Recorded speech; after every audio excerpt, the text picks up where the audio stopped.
In Germany, where a top representative of the nationalist AfD party has launched a scathing attack on Chancellor Merkel. He told a parliamentary session on Thursday that her policies are a failure and that she is part of a push to impose multiculturalism, not just on Germany, but on all of Europe.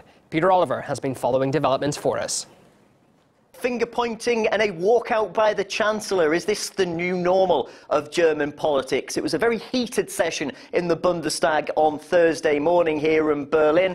Angela Merkel was outlining how she sees some of the challenges facing Germany and Europe and what needed to be done on that. But it was really the performance from the political new kids on the block, Alternative for Germany, that, well, certainly drew a lot of the attention. First off, we heard from Alice Weidel, who's one of their co-leaders. She said that the EU no longer represented the German taxpayer, in fact going as far as to call it pure socialism. Well, that resulted in a lot of groans and a few boos from her fellow members of the Bundestag. She also called for a reduction in the EU budget post-Brexit. But then it was the turn of her co-leader, Alexander Gauland, to speak. He hit out directly at Angela Merkel's support for the proposed EU refugee distribution system that would see an overhaul of the Dublin Treaty. It would see mandatory quotas for EU nations, saying that they had to take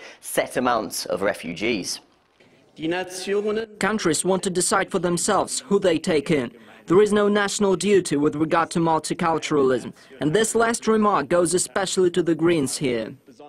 Well, that prompted this reaction from the Chancellor. Angela Merkel, clearly having enough, decided she was off, not going to stick around to hear Mr. Gauland say that he supported cooperation between EU member states, but not the formation of a United States of Europe. Well, is this the new normal in German politics? Because like them or loathe them, Alternative for Germany have the votes. They're in the parliament. We've actually seen them growing in the polls of late. One can't really presume that every time they say something that Mrs. Merkel doesn't agree with, she's going to decide she has somewhere else better to be.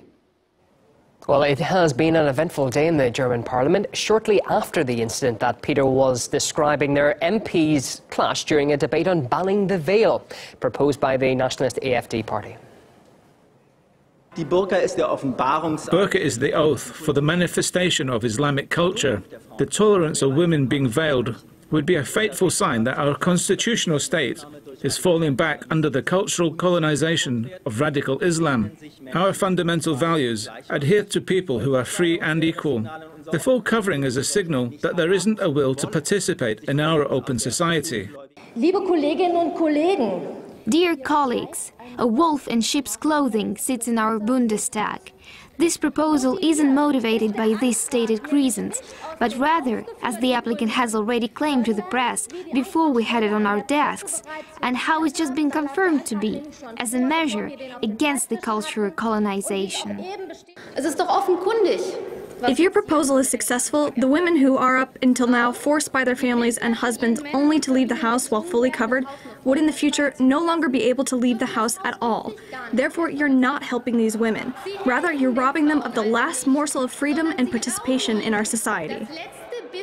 You don't want to hear these arguments because they come from the wrong faction. You're aware I no longer belong to them, but a need for action in this matter is still as it was before. Religious freedom belongs to Germany, but the politicized Islam does not. And we are going to turn against this. And everywhere where this politicized Islam attempts to restrict our way of life, the constitutional state will stand opposed to this.